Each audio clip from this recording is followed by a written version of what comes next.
Firstly, before I answer your question, Bob, I mean, I think it's very appropriate and hugely fitting that the Nelson Mandela Trophy and Mandela's legacy of investing in the future, in particular with children, that we as an organisation, as a team, as a player, as a coach, we are given the opportunity to invest in ourselves.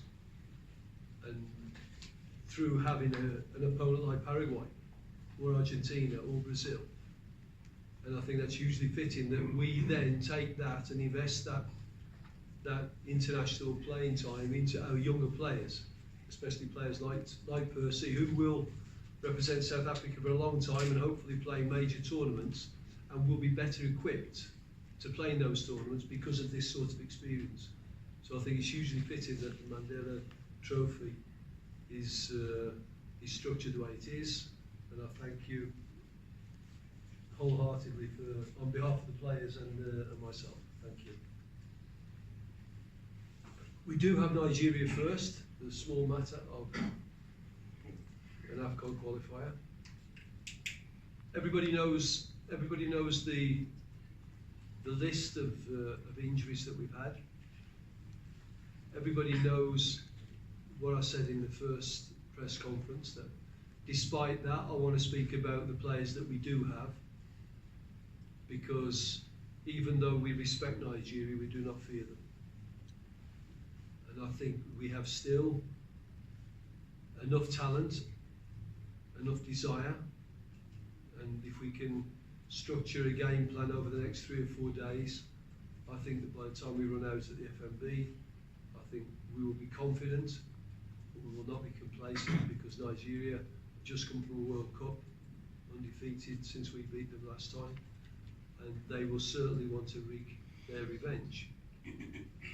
So we will be ready, and I still believe that we have a very good chance of getting the result that we need. Thank you. Thank you, Coach. Let's take the questions. How we structure it is that let's take the questions regarding the Nelson Mandela Challenge, and then we finish with that one, and then we talk about the Bafana Bafana Nigeria game. Yes, John. Mr. President, just in terms of the choice of opponent for the Mandela Challenge, what informs that? And also the second question of that is the venue. The Moses Mabhida Stadium, will there be any grass left by the time you play there? Because the venue seems to be overused. Well, we saw the patches on the Saturday. I'm sure they will be able to fix it. It's always been a good venue, both from the point of view of the facility and the pitch itself, but also the support base has been very good. And so we return home to a happy underground for us. And we look forward to the match, and particularly because of the significance of this match. And the choice of opponent, Paraguay? Well, it's always, if you look at all of the matches that we played in Nelson Mandela Challenge, you will see that because we are part of CAF, the qualifications will always involve an African team. And sometimes we look outside of the continent because of the lack of opportunities for South African teams or Bafana to play against opposition outside the continent. And the Nelson Mandela Challenge always provided that opportunity. So we played France, we played the Netherlands, we played Argentina, we played Brazil, we played Paraguay, looking outside the continent for most of the opposition. And I think it's an opportunity. I think it's the first time that Percy will play a team outside the continent.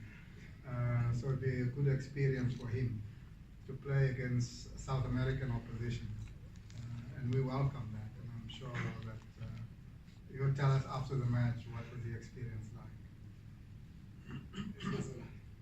Coach, you've got a second opposition. Ramos doesn't know which organization you work for. Oh, so in the transfer market. Mazola Molefe from Independent Media. Coach, you've bemoaned in the past not having a second what wouldn't have been possible with Seychelles back to back, but you didn't have one of them, Libya, and what? I'm sure you're relieved. What are the possibilities? What are the expectations in terms of changing things around there? Well, the expectations, Mazola, are that we use the event for the development of our players, the development of the team, bring a team closer together, give them the experience that they're going to need if they're going to play major tournaments, and try to develop the youngsters that we have. I would have liked to bring on board more younger players. The protracted nature of the opponent venue, if it is it on, is it off, I think that's probably prevented me from bringing on too many youngsters. But the younger players that we have, and also the injuries to Keegan Dolly and people like that, Zungu, you'd want them to be here as well to experience that. But we will try and do our best to make sure that we get as much out of the event as we can. And I think it's really important that we do have this game. And this is, from a coach, obviously for the development aspect, but as the President has said, just the significance of the game. It's also very, very important that we do it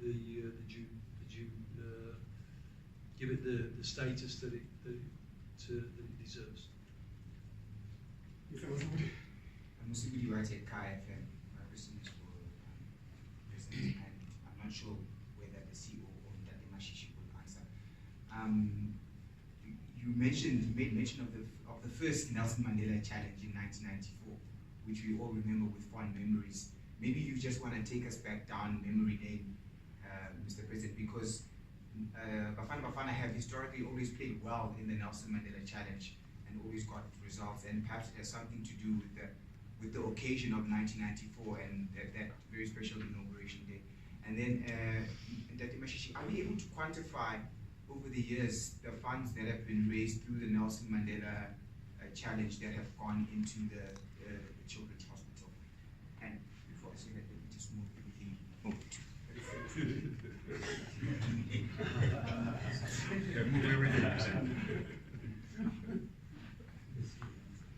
Your first question is the President or to the President. I'll defend the CEO. Oh, you did it. Okay. Thank you. Thank you for the question. I must say, even though we have our financials, we haven't quite calculated how much we have spent, we have used from this match to the work of the Children's Fund, which is the Children's Hospital. But annually, the Children's Fund works with a number of community organizations. If you noticed, you might have seen us with the Youth Summit in Parliament in July. And that was to say there's a Mandela in every generation. So you saw those generations of 10-year-olds, 12-year-olds, 15-year-olds showing their own Mandela sense. And so we support that kind of work. We also support a rural work. We have a footprint throughout the country in the work that we do. I hate to say youth leadership as if young people want to be led, but youth opportunity to lead is what we do. We give young people an opportunity to lead in all kinds of ways, and that would include children as young as 10. They'll be given the opportunity to engage in order to build the kind of society that Mr. Mandela would have envisaged. So that would be our youth work, but we also do work around early childhood development to ensure that they grow and they develop, but also keeping our schools safe. And I think a great deal of our last few years has just been trying to keep children safe in our schools, which has not been something that's as guaranteed as you would want it to be. What do we spend every year? We spend very little on ourselves because we're a simple organization of about 20 people.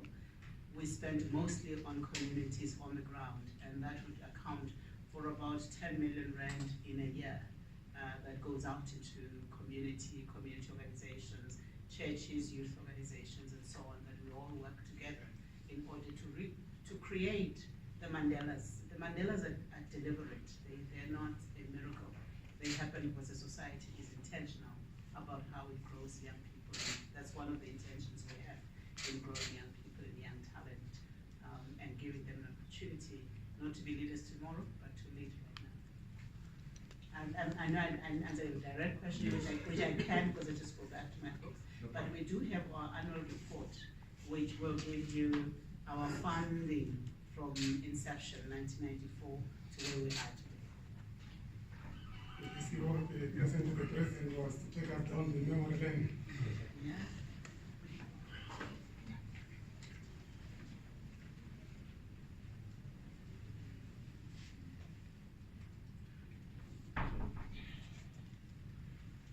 Well, let me just say we're very proud of the achievement of the Nelson Mandela, particularly the hospital, completed one of the expressed desires and hope for this country to have a children's hospital.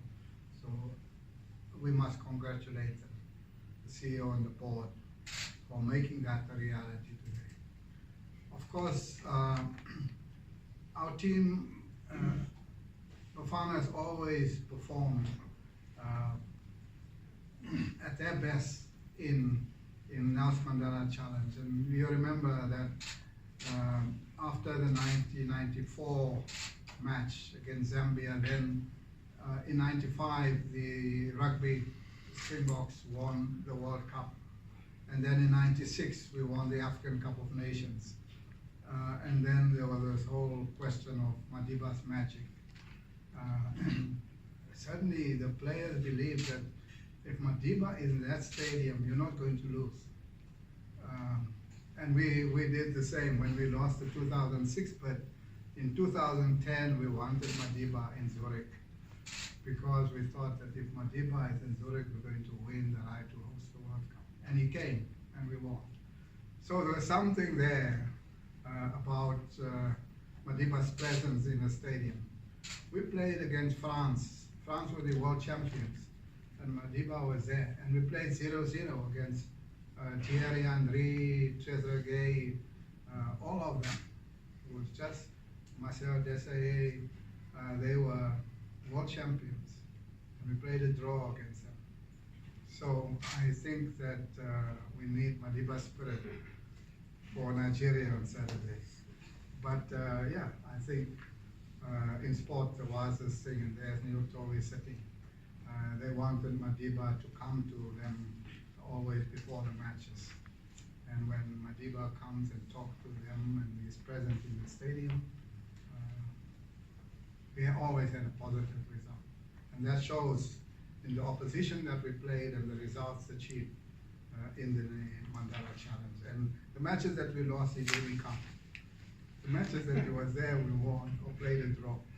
So there was just something, and I think it is the team and the players played above themselves when he was present and in the dressing room and in the stadium. Really motivated them. So there's something to be said about Madiba's magic. Can we take the last question with regards to the Nelson Mandela Challenge, and then we'll ask the coach to give us an update in the camp. It's a kickoff. Chad from Kickoff. Coach, I just wanted to find out, this is your first international game, on African opposition game, since you've returned.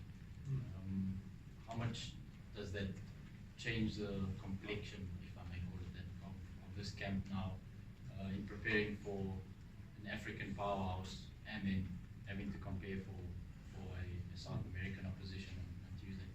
Joe, I must be very, very honest and say that the preparations for the actual game, the Mandela game, will only begin the second that the Nigeria game's out of the way. We will not cloud the skies at all with thinking about me putting stuff onto the players about Paraguay. We will play Nigeria, we'll do the absolute utmost we can to knock them over, and then we have to scramble because we've only got a couple of days to show them a little bit of information. But I hope it's both inspirational and motivational for the players to meet different opposition. I mean, the question there about the amount of revenue that this has generated. It's difficult to quantify inspiration, isn't it? It's difficult to quantify empowerment and motivation. And I guess that when Mandela said it's this time that everybody should reach for the stars, I think he didn't mean that we'll hand out rand. we hope that everybody that feels the Madiba magic will reach for the stars. And I think that's the advice to the players. You know, once we get Nigeria out of the way, then let's look at this as being a celebration, and let's look at this as being about putting ourselves out there and learning. While it's on the floor, Coach, can you give the media the update?